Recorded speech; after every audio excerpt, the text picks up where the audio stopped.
बिस्मिल्लाहिर्रहमानिर्रहीम अस्सलामुअलैकुम वरहमतुल्लाहि वबरकातुहू। की हाल चाल है जी? ठीक ठाक हो? उम्मीद है अल्लाह ताला दे हुक्म दे नाल इंशाअल्लाह तुसीं सारे ठीक ठाक होवोगे। अल्लाह ताला सब दे रहमत फरमाए। अल्लाह ताला सब नूं अपने हिफ्ज़ो ईमान दे विच रखे। आमीन सुम्मा आमीन। अज दे व्लॉग दे विच मैं तुहाडे नाल एक आस्ट्रेलिया दी शहरीयत रखने वाला बंदा जिहड़ा पाकिस्तान दे विच आंदा अपनी फैमिली नूं मिलने वास्ते ते फिर वो खाण पीण वास्ते कोई चीज़ लैण जांदा बाहर। जिस वेले जूस की दुकान दे उत्ते पहुंचदा ते जूस की दुकान तो जूस लैके बाहर निकल रहा हुंदा, 3 पुलिस वाले आंदे ने और उहनूं फड़ के ते थाने लै जाते हैं। तो फिर उन्होंने चंगा मारिया पिटिया तो उसकी मुकम्मल तफसीलात के उस बंदे नूं क्यों मारिया, उन्होंने क्यों थाने लैके गए, फिर उहदे नाल की वाकया पेश आया, ये सारी मुकम्मल तफसीलात अज दी इस वीडियो दे विच। एक किहड़ी बदमाश आ बगैर दस्से तो तुहानूं फड़ सकदी आ, बेशक उन्हां कोल कोई सबूत होवे या ना होवे। ये वाकया जिहड़ा लाहौर शहर दा आ, एक ख्वाजा जीशान आदमी जिहड़ा आस्ट्रेलिया की शहरीयत रखदा अपनी फैमिली नूं मिलण वास्ते लाहौर आंदा। वो डिफेंस लाहौर दे विच रहिंदे आ। शाम नूं ना वो कहंदा कि असीं खाण पीण वास्ते साडा दिल कीता कि तवा चिकन जिहड़ा वो खाना आ। ते असीं गड्डी दे विच बैठे ते उत्थों निकले। जिस वेले तवा चिकन लैण वास्ते मैं जा रहा सी ते जो ही मैं जिस वेले जा रहा तो गड्डी दे विच म्यूजिक चलदा सी ते म्यूजिक सुनदा हल्का हल्का जा रहा ते एक थाना टिब्बी आ, घाटी थाना ते टिब्बी थाना दोनों कोल कोल ने। कहंदे मैं गड्डी उत्थे थाने टिब्बी दे कोल पार्क कीती, एक जूस वाली दुकान आ। मैं उत्थे रुकिया ते 3 पिछों पुलिस वाले आ गए 125 मोटरसाइकिलों ते। एक बंदा एक मोटरसाइकिल ते सी, 2 बंदे एक मोटरसाइकिल ते सी, टोटल 3 आदमी सी। इस वेले आए पुलिस वाले आके कहंदे कि असीं तैनूं रुकण दा इशारा कीता, तू क्यों नहीं रुकिया हैगा? ते कहंदा मैं कहा मैनू नहीं पता चलिया भी तुसीं मैनूं रोकिया या इशारा कीता, मैं नहीं वेख्या। मैं गड्डी दे विच म्यूजिक चल रहा सी हल्का हल्का, वो सुन रहा सी। चलो मैं माजरत चाहना। ये खैर वो पुलिस वाले जिहड़े आ उत्थे खड़ जांदे ने, ये अंदर चले जांदा जूस लैण दुकान दे उत्तों। चले अंदर वड़दा जूस लैके बाहर निकलदा। पुलिस वाले फिर कहंदे आ असीं तैनूं थाने लैके जाना। वो कहंदा कि मेरा कसूर की आ, तुसीं किस वजह तो मैनूं थाने लैके जाना, कोई मैनूं वजह तो दसो। जदों इस तरह उन्हें थोड़ी जी अगों बोलिया, क्योंकि वो बंदा बाहर रहिंदा सी आस्ट्रेलिया दे विच, उत्थे बगैर कानून तो किसी नूं भी कोई नहीं रोक सकदा हैगा। उन्हें कहा कि शायद ये भी आस्ट्रेलिया है, बाहर दा मुल्क आ कोई। उन्हें कहा कि तुसीं मैनूं मेरी वजह दसो। जदों वो इन्ना थोड़ी जी अगों बहसो तकरार करन लग पिया, पुलिस वाला सी एक, वो नाम सी जहीर, चढ़ गया गुस्सा। बस फिर कहंदे उन्हें ना उन्होंने मारना शुरू करता। चंगा मारिया ते उहदे हत्थां ते लाशां भी पईयां, निशान ने जिसम ते, गोडे ते भी सट लगी। फिर कहंदा कि मैं डिग जाना। जिस वेले गिर जांदा ठुड्डिया ना मैनूं मारदा कुटदा। उस तो बाद मैनूं ओह मारदे कुटदे ही थाने लै जांदे ने कि ओह थाना टिब्बी दी हदूद आ ते मैनूं ते भाटी दे विच लै गए। जिस वेले थाने भाटी दे विच लै गए, उत्थे इन्हां ने जाके मेरे उत्ते तशद्दद कीता, मैनूं उत्थे जाके भी मारिया। उस तो बाद फिर मैनूं एक कमरे दे विच बंद कर दिता।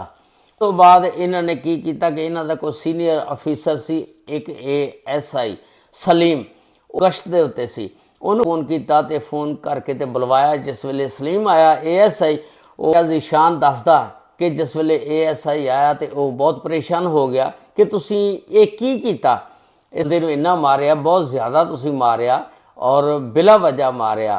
तो खैर ख्वाजा जीशान दसदा कि इस वेले ASI ने फिर उन्होंने ज़रा थोड़ी खिंचिया और उन्होंने कोलों कहा कि मेरा मोबाइल लैके दिओ। उन्होंने जिस वेले मोबाइल का कहा, वह कहता कि मेरे को नहीं हैगा मोबाइल। वो बाद फिर खैर उन्होंने मोबाइल सलीम ASI के कहने के उत्ते वापस कर दिता, लेकिन वो मोबाइल दिखाता सी कि पिछों टुटिया, देखो मैं उसकी तुहानूं तस्वीर भी दिखा रहा। लेकिन वो ये कहता कि इसकी स्क्रीन जी है ना वो नहीं टुटी, बाकी पिछों तोड़ता। तो मैं फोन चुकिया अपने कज़न नूं मिलाया, कज़न नूं बुलवाया। कज़न फिर जिस वेले आया तो उन्हें पुछ कि इनू क्यों तुसीं बिठाया इत्थे, 3 घंटे मारिया कुटिया। वो कहन लगे कि नहीं बस हुण तुसीं चुप करके लै जाओ। ख्वाजा जीशान दसदा कि जिस वेले इन्हां ने मैनूं फड़िया, उस वेले इन्हां ने मेरे कोलों मेरी गड्डी की चाबी भी लै ली ਮੇਰਾ ਮੋਬਾਈਲ ਵੀ ਲੈ ਲਿਆ ਔਰ ਮੈਨੂੰ ਮਾਰਦੇ ਕੁੱਟਦੇ ਥਾਣੇ ਲੈ ਆਏ। ਤੇ ਫਿਰ ਉਹ ਗੱਡੀ ਜਿਹੜੀ ਸੀ ਉਹ ਵੀ ਥਾਣੇ ਲੈ ਆਂਦੀ। ਤੇ ਉਸ ਤੋਂ ਬਾਅਦ ਫਿਰ ਇਹ ਕਹਿੰਦੇ ਨੇ ਕਿ ਮੇਰੀ ਗੱਡੀ ਦੇ ਵਿੱਚ ਕੋ ਪਾਕਿਸਤਾਨੀ ਪੌਣੇ 6 ਲੱਖ ਰੁਪਈਆ ਸੀ, ਜਿਹੜਾ ਉਹ ਵੀ ਇਹਨਾਂ ਨੇ ਪੁਲਿਸ ਵਾਲਿਆਂ ਨੇ ਕੱਢ ਲਿਆ।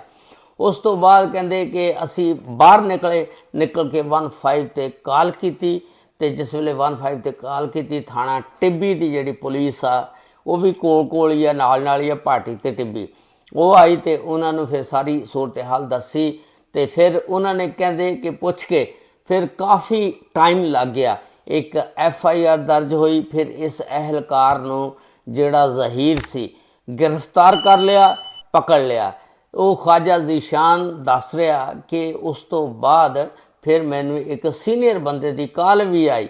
ਫਿਰ ਉਹਨੇ ਕਿਹਾ ਕਿ ਮੈਂ ਤੁਹਾਨੂੰ ਮਿਲਣਾ ਚਾਹੁੰਦਾ ਔਰ ਤੁਹਾਡੇ ਕੋਲੋਂ ਤਫਸੀਲਾਤ ਲੈਣਾ ਚਾਹੁੰਦਾ। ਤੇ ਫਿਰ ਕਹਿੰਦੇ ਨੇ ਉਹਨਾਂ ਨੇ ਮੈਨੂੰ ਯਕੀਨ ਦਹਾਨੀ ਕਰਾਈ, ਇਸ ਬੰਦੇ ਨੂੰ ਸਜ਼ਾ ਜ਼ਰੂਰ ਦੇਵਾਂਗੇ ਜਿਹਨੇ ਤੁਹਾਡੇ ਉੱਤੇ ਤਸ਼ੱਦਦ ਕੀਤਾ।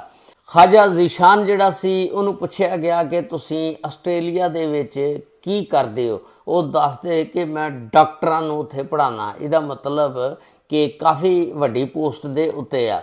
ਉਹ ਦੱਸਦੇ ਨੇ ਕਿ ਉਸ ਤੋਂ ਬਾਅਦ ਮੈਂ ਅੰਬੈਸੀ ਆਸਟ੍ਰੇਲੀਆ ਦੇ ਵਿੱਚ ਵੀ ਰਾਬਤਾ ਕੀਤਾ, ਉਹਨਾਂ ਨੂੰ ਵੀ ਸਾਰਾ ਕੁਝ ਦੱਸਿਆ। ਉਹ ਦੱਸਦੇ ਨੇ ਕਿ ਹੁਣ ਮੈਂ ਇਸ ਬੰਦੇ ਨੂੰ 3-4 ਹਫ਼ਤੇ ਤੱਕ ਜਾਣਾ, ਲੇਕਿਨ ਹੁਣ ਮੈਂ ਛੁੱਟੀ ਮਜ਼ੀਦ ਲੈ ਲਾਂਗਾ, ਇਹਨੂੰ ਸਜ਼ਾ ਦਿਲਵਾ ਕੇ ਫਿਰ ਜਾਵਾਂਗਾ। ਤੇ ਲੇਕਿਨ ਇੱਥੇ ਸਜ਼ਾ ਕੀ ਦਿਲਵਾਣੀ ਆ ਤੂੰ? ਬਿਹਤਰ ਇਹ ਆ ਜਦੋਂ ਕੋਈ ਤੁਹਾਨੂੰ ਜਿਹੜੇ ਬਾਹਰ ਦੇ ਲੋਕ ਆਉਂਦੇ ਨੇ ਪਾਕਿਸਤਾਨ ਦੇ ਵਿੱਚ, ਉਹ ਸਮਝਦੇ ਨੇ ਕਿ ਇੱਥੇ ਬਾਹਰ ਦਾ ਕਾਨੂੰਨ ਚੱਲੇਗਾ, ਇੱਥੇ ਪਾਕਿਸਤਾਨ ਦਾ ਕਾਨੂੰਨ ਆ। ਬਲਕਿ ਪਾਕਿਸਤਾਨ ਦਾ ਕਾਨੂੰਨ ਤਾਂ ਠੀਕ ਆ, ਲੇਕਿਨ ਇੱਥੇ ਪੁਲਿਸ ਜਿਹੜੀ ਆ ਪਾਕਿਸਤਾਨੀ ਆ। ਜਿਸ ਵੇਲੇ ਤੁਹਾਨੂੰ ਫੜ ਲਿਆ ਤੁਸੀਂ 1500 ਦਵੋ, ਜਾਨ ਛੜਾਵੋ, ਬਜਾਏ ਇਸ ਦੇ ਬੇਇੱਜ਼ਤ ਹੋਵੋ ਔਰ ਫਿਰ ਜ਼ਲੀਲ ਕਰਨ। ਤੇ ਇਹ ਕਿਉਂਕਿ ਪਾਕਿਸਤਾਨੀ ਥਾਣਾ ਕਲਚਰ ਜਿਹੜਾ ਹੈ ਸਾਡਾ ਤਬਦੀਲ ਨਹੀਂ ਹੋ ਸਕਦਾ। ਹੁਣ ਨਾ DIG ਸਾਹਿਬ ਨੇ ਕਿਹਾ ਇਸ ਬੰਦੇ ਨੂੰ ਇਨਸਾਫ ਮਿਲੇਗਾ, ਲੇਕਿਨ ਮੈਨੂੰ ਨਹੀਂ ਮਿਲਦਾ ਇਨਸਾਫ, ਕਿਉਂਕਿ ਉਹ ਬੰਦਾ ਕਹਿੰਦਾ ਕਿ ਮੇਰੀ FIR ਹੀ ਸਹੀ ਨਹੀਂ ਦਰਜ ਕੀਤੀ, ਉਹਦੇ ਵਿੱਚ ਦਫਾ ਹੀ ਸਹੀ ਨਹੀਂ ਲਾਈਆਂ ਹੈਗੀਆਂ। ਤੇ ਕਿਉਂਕਿ ਇਹ ਜਿਹੜੇ ਪੁਲਿਸ ਵਾਲੇ ਨੇ ਪੇਟੀ ਭਰਾ ਹੁੰਦੇ ਨੇ, ਸਾਰੇ ਇੱਕ ਦੂਜੇ ਦੀ ਫਿਰ ਸਾਈਡ ਲੈ ਜਾਂਦੇ ਨੇ। FIR ਵੀ ਸਹੀ ਦਰਜ ਨਹੀਂ ਹੁੰਦੀ, ਜਿਹਦੀ ਵਜ੍ਹਾ ਨਾਲ ਉਹ ਫਿਰ ਛੁੱਟ ਜਾਂਦੇ ਨੇ, ਉਹਨਾਂ ਨੂੰ ਸਜ਼ਾ ਵੀ ਨਹੀਂ ਮਿਲਦੀ। ਇਹ ਤਾਂ ਹਾਲ ਆ ਸਾਡਾ। ਲੇਕਿਨ ਸਾਡੀ ਮਰੀਮ ਨਵਾਜ਼ ਸਾਹਿਬਾ ਜਿਹੜੀ ਆ ਮਾਸ਼ਾਅੱਲਾ ਪੰਜਾਬ ਦੇ ਵਿੱਚ ਬਹੁਤ ਅੱਛਾ ਕੰਮ ਕਰ ਰਹੀ ਆ। ਇਸ ਕੇਸ ਨੂੰ ਵੀ ਉਹਨਾਂ ਤੱਕ ਪਹੁੰਚਾਉਣਾ ਚਾਹੀਦਾ, ਹਾਈਲਾਈਟ ਕਰਨਾ ਚਾਹੀਦਾ, ਤਾਂ ਕਿ ਉਹ ਕੋਈ ਐਕਸ਼ਨ ਲਵੇ। ਇਹ ਜਿਹੜੇ ਬਦਮਾਸ਼ ਕਿਸਮ ਦੇ ਬੰਦੇ ਨੇ ਦੇਖਦੇ ਨੇ ਕਿ ਬਿਲਾ ਵਜ੍ਹਾ ਹੀ ਐਵੇਂ ਰੋਕ ਕੇ ਖੜ ਜਾਂਦੇ ਨੇ, ਨਾ ਬੰਦੇ ਦਾ ਕੋਈ ਕਸੂਰ ਹੁੰਦਾ ਨਾ ਕੁਛ ਹੁੰਦਾ, ਤਲਾਸ਼ੀ ਲੈਂਦੇ ਨੇ ਜੀ। ਬਈ ਤਲਾਸ਼ੀ ਲੈਣਾ ਤੂੰ ਕੀ ਆ, ਕੋਈ ਸ਼ੱਕ ਆ ਤਾਂ ਫਿਰ ਤਾਂ ਲੈ। ਜੇ ਕੋਈ ਬਦਮਾਸ਼ ਕਿਸਮ ਦਾ ਬੰਦਾ ਐਵੇਂ ਇੱਕ ਸ਼ਰੀਫ ਸ਼ਹਿਰੀ ਨੂੰ ਰੋਕ ਕੇ ਖੜ ਜਾਣਾ, ਉਹਦੇ ਉੱਤੇ ਰੋਬ ਚਾਣ ਲੱਗ ਪੈਣਾ, ਉਹਨੂੰ ਗਾਲਾਂ ਕੱਢਣ ਲੱਗ ਪੈਣਾ, ਕਿਉਂਕਿ ਪਾਕਿਸਤਾਨੀ ਥਾਣਾ ਕਲਚਰ ਹੈ, ਉਹਨਾਂ ਨੂੰ ਕਿਹੜਾ ਕੋਈ ਪੁੱਛਦਾ। ਇਸ ਦੇ ਮੁਤਲਕ ਤੁਸੀਂ ਆਪਣੀ ਰਾਏ ਦਾ ਇਜ਼ਹਾਰ ਜ਼ਰੂਰ ਕਰਨਾ। ਅੱਲਾਹ ਤਾਲਾ ਹਰ ਬੰਦੇ ਨੂੰ ਆਪਣੇ ਹਿਫਜ਼ੋ ਈਮਾਨ 'ਚ ਰੱਖੇ। अस्सलामु अलैकुम व रहमतुल्लाहि व बरकातुहू।